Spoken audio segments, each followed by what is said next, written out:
ابھی کچھ دنوں کے بعد محرم کا چاند دکھے گا، تھوڑی دیر اور سماعت کر لیں، چاند دکھے گا۔ چاند دکھنے کے بعد آپ کیا کرتے ہو مجھے یہ نہیں معلوم، لیکن یہ افسوس کے ساتھ کہتا ہوں کہ کچھ لوگ ڈھول بجاتے ہیں چاند دیکھنے کے بعد۔ فیصلہ آپ کو کرنا ہے، میں کوئی آپ کو وعید سنانے نہیں بیٹھا ہوں کہ آپ کو جہنم میں پہنچا دوں، میں آپ کو سمجھانے بیٹھا ہوں، اور اکیلے نہیں بیٹھا ہوں، جانشین مخدوم پاک کی حمایت کے ساتھ بیٹھا ہوں۔ واہ واہ واہ واہ۔ اب تک کیا کرتے تھے بھول جاؤ، اب کیا کرنا ہے آل رسول کو دیکھ کے دل میں طے کر لو، طے کر لو۔ یہی چاند دیکھنے کے بعد کچھ لوگ ڈھول بجاتے ہیں، یہی چاند دیکھنے کے بعد کچھ لوگ کیا کیا کام کرنے لگتے ہیں۔ میرے پیارو، مخدوم اشرف جہانگیر سمنانی جب یہ چاند دیکھتے تھے نا تو آپ کی آنکھوں سے آنسو چھلک جاتے تھے، آنسو گرتے تھے، اور آپ نماز مغرب کے بعد چاند دیکھ کے اپنے حجرے چلے جاتے۔ جب فجر کے وقت مسجد میں اولیاء میں تشریف لاتے، حضرت نظام یمنی فرماتے ہیں آپ کی آنکھیں سوجی ہوتی، چہرہ سرخ ہوتا۔ لوگ پوچھتے حضور آپ کو کس نے تکلیف پہنچائی؟ آپ فرماتے ہیں محرم کا چاند دیکھ کر کے مجھے کربلا کے اس بھیانک منظر کی یادیں تازہ ہو جاتی ہیں کہ جن درندوں نے میرے اجداد کا قتل کیا، انہیں شہید کیا، اس منظر کو اپنی نگاہوں کے سامنے میں دیکھتا ہوں، اس لیے میری آنکھوں سے آنسو چھلک جاتے ہیں۔ پیارو، پتہ کیا چلا؟ محرم کا مہینہ یہ عید کا دن نہیں ہے، بلکہ اولیاء و صوفیاء کی تعلیم کی روشنی میں ان کی آنکھوں سے آنسو چھلکتے تھے۔ کیوں؟ کہ اس دن میں میرے امام کو شہید کیا گیا، ان کے شہزادوں کو شہید کیا گیا، ان کی بچیوں کو شہید کیا گیا، اہل بیت کے قافلوں کو لوٹا گیا۔ ہمیں جن گھر کی شہزادیوں کے بال کو فرشتوں نے نہ دیکھا ہو، ان کے سروں سے رپٹوں کو چھینا گیا۔ وہ کیسا دردناک منظر رہا ہوگا۔ اللہ اکبر۔ میرے مخدوم پاک فرماتے ہیں وہ منظر میری نگاہوں کے سامنے گردش کرتا ہے، جس کے سبب میری آنکھوں سے آنسو چھلک جاتا ہے۔ اے میری قوم کے نوجوانوں، اہل بیت سے محبت کرنے والوں، صحابہ کے وفاداروں، کسی بھی سلسلے سے مرید ہوئے عاشق اولیاء، میری بات غور سے سننا۔ میرے مکتوب نے فرمایا وہ منظر میری نگاہوں کے سامنے آ جاتا ہے، جس طریقے سے میرے اجداد کو شہید کیا گیا، اس لیے میں اپنی آنسو کو روک نہیں پاتا۔ یہ میرے مخدوم کا پیغام ہے۔ امام عشق و محبت کے زمانے میں کسی نے سوال پوچھا کہ محرم کا چاند دیکھ کے رونا کیسا ہے، غم منانا کیسا ہے؟ اعلیٰ حضرت کی تحریر میرے پاس موجود ہے۔ امام عشق و محبت فرماتے ہیں جسے محرم کا چاند دیکھ کر کے حسین کی محبت میں، غم حسین میں رونا نہ آئے، مجھے غم اس کے ایمان پر ہے کہ وہ ایمان والا ہے کہ نہیں، کیا بات ہے، واہ واہ واہ، ہے کہ نہیں ہے، مجھے غم اس کے ایمان پر ہے۔ پتا کیا چلا؟ پتا کیا چلا؟ ہمارے اسلاف کا طریقہ، ہمارے بزرگوں کا طریقہ، تابعی تبع تابعی کا طریقہ یہی تھا۔ جب کربلا کے چاند، جب محرم کا چاند دیکھتے، کربلا کی تاریخ ذہن میں گردش کرتی۔ ابھی آپ کے بھی علاقے میں 10 روزہ محرم کا پروگرام ہوگا، پوری دنیا میں ہوتا ہے، لیکن پیارو، اے نوجوانوں، کبھی غور تو کرو، امام حسین کے سامنے آنے والی جو لشکر تھا وہ کوئی مشرک نہیں تھا، وہ کوئی یہودی نہیں تھا، وہ کوئی عیسائی نہیں تھا، وہ کوئی مشرک و کافر نہیں تھا، بلکہ کون تھا؟ وہی تھا جو ایک صحابی کا بیٹا تھا، کلمہ پڑھنے والا تھا، کلمہ پڑھتا تھا، نماز بھی پڑھتا تھا، اذان بھی دیتا تھا، لیکن میرے پیارو اس کا معاملہ کیا تھا؟ ایک مسلمان ہے، کلمہ پڑھنے والا ہے، اذان دینے والا ہے، نماز قائم کرنے والا ہے، اسلام کی بات کرنے والا ہے، قرآن سے استدلال کرنے والا ہے، پھر حسین پاک نے ایسے شخص کے ساتھ جنگ کیوں کیا؟ ایسے شخص کے ساتھ کربلا کے میدان میں آئے کیوں؟ آئے اس لیے اے میرے پیارو، آج ہم یزیدیت مرد آباد کا نعرہ تو لگاتے ہیں، لیکن دلوں میں یزید کی فکر زندہ ہے، دماغ میں یزید کا خیال زندہ ہے، ہماری سوچ یزیدی سوچ بنتی جا رہی ہے۔ اب آپ کہہ سکتے ہو یہ کیسے ہو سکتا ہے؟ اے باپ بتاؤ، کلمہ پڑھنے والا وہ یزید تھا، نمازی بے نمازی اور نماز کا قائم کرنے والا، نماز کا ناٹک رچنے والا وہ یزید تھا، مسجدوں کو بھرنے والا وہ یزید تھا، بظاہر قرآن دکھا کر کے لوگوں کو گمراہ کرنے والا وہ بھی یزید تھا، ہر چیز اس کے پاس تھی۔ پھر حسین نے جنگ کیوں کیا؟ وجہ اتنی تھی کہ اس کے دل میں نفاق تھا، حسین کو نفاق پسند نہیں تھا، اس کے دل میں عیاشی تھی، حسین کو عیاشی نہیں پسند تھی، وہ شراب کو حلال سمجھتا تھا، حسین شراب کو حرام سمجھتے تھے، وہ جوا اور سود کو عام کرتا تھا، حسین کا نظریہ قرآن کے مطابق جوا اور سود کھیلنا حرام تھا، اس کے منشے میں ڈھول اور تاشا ناچ و گانا تھا، حسین کی شریعت کہتے تھے یہ نانا نے حرام کہا ہے۔ پتا کیا چلا؟ یہ دو فکروں کی لڑائی تھی۔ کیا فکر تھی؟ ایک فکر یہ تھی کہ شراب کو پرموٹ کرو، ایک فکر یہ تھی شراب کو روکو، ایک فکر یہ تھی جوئے کو عام کرو، ایک فکر یہ تھی جوئے کو روکو، ایک فکر یہ تھی ڈھول بجا کر کے ناچ نہ ناچو، ایک فکر یہ تھی ڈھول اور ناچ حرام ہے، ایک فکر یہ تھی عورتوں کے سروں سے حجاب ہٹا دو، عیاشی کو عام کرو، ایک فکر یہ تھی کہ نانا کی شریعت کہتی ہے عورتیں حجاب کے ساتھ رہے۔ پتا کیا چلا؟ دو آئیڈیالوجی تھی لیکن دونوں ایک دوسرے کی اپوزٹ تھی۔ حسین نے اس مسلمان سے جنگ کیا، معذرت سے کہنا چاہتا ہوں، جو ایک صحابی کا بھی پوتا ہے، ایک صحابی کا بیٹا ہے، پھر بھی جنگ کیا۔ جنگ اس لیے کیا کیونکہ نانا کی شریعت کے خلاف اس کا قدم تھا، قرآن کے خلاف اس کا قدم تھا، اسلام کے خلاف اس کا قدم تھا، اسلام کی تعلیمات کے خلاف اس کا قدم تھا، پیغمبر اسلام کے خلاف اس کا قدم تھا۔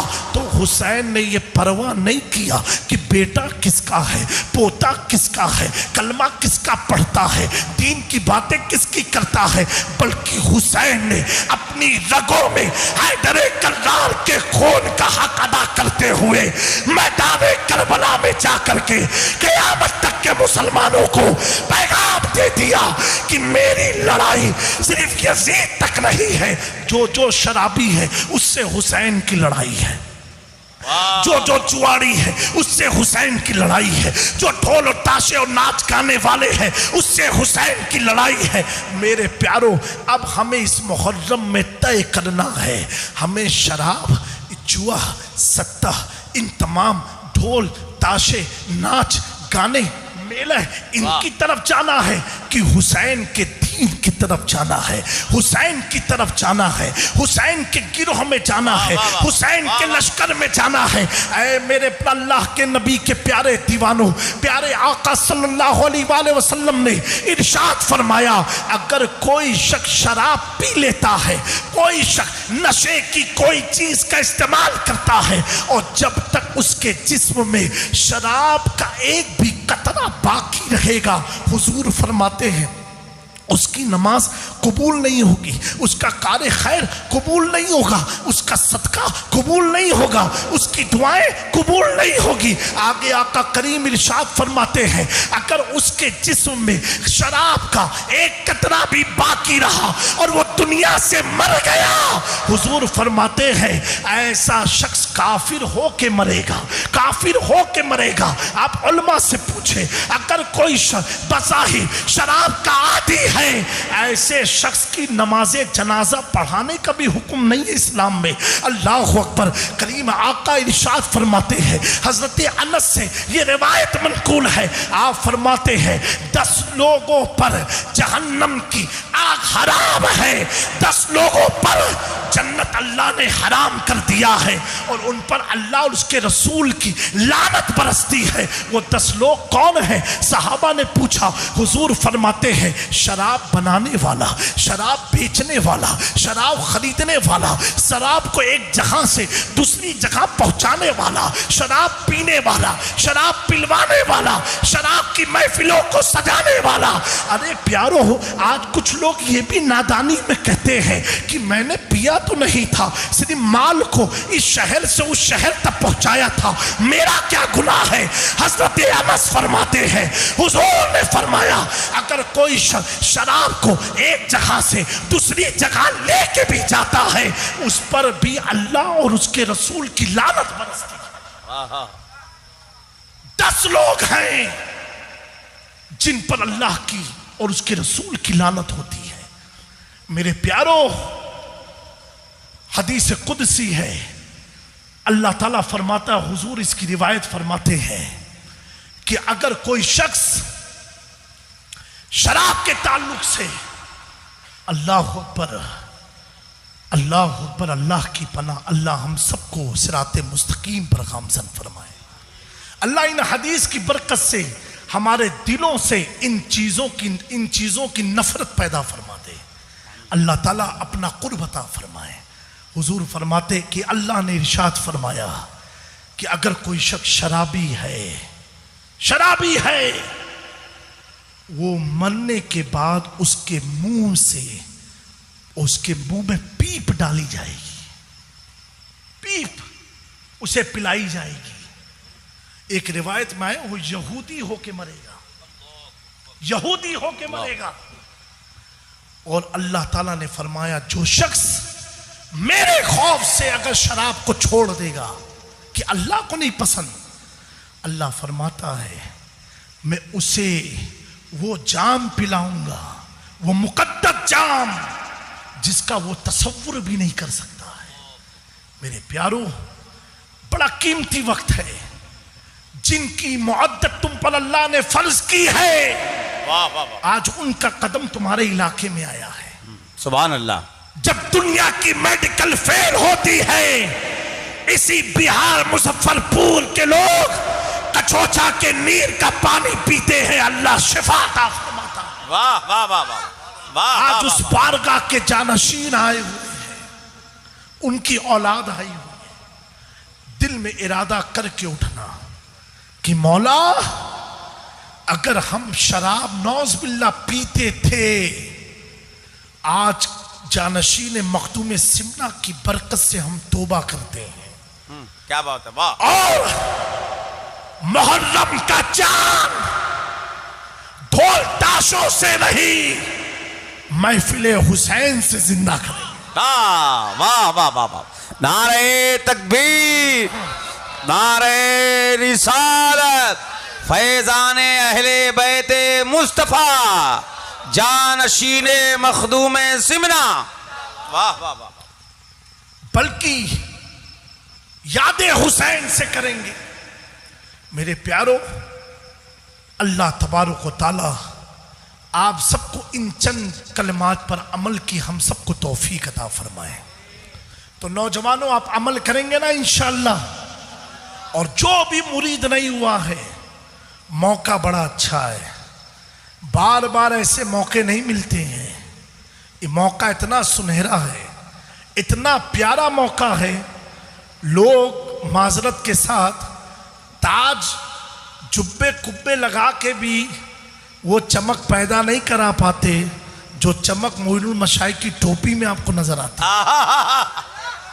بولو بولو، صحیح ہے کہ نہیں؟ واہ واہ واہ واہ۔ ارے بولو نا بھائی، آپ دیکھو، چہرہ دیکھو اور تصور کرو کہ میرے حضور کی اولاد آئی ہے، میرے غوث پاک کی اولاد آئی ہے، واہ واہ واہ، میرے مختوم پاک کی اولاد آئی ہے۔ ارے یہ وہ گھرانے سے آئے ہیں جس بارگاہ کا چراغ اگر جلا دیا جائے تو علاقے کے شیاطین بھاگ جایا کرتے ہیں۔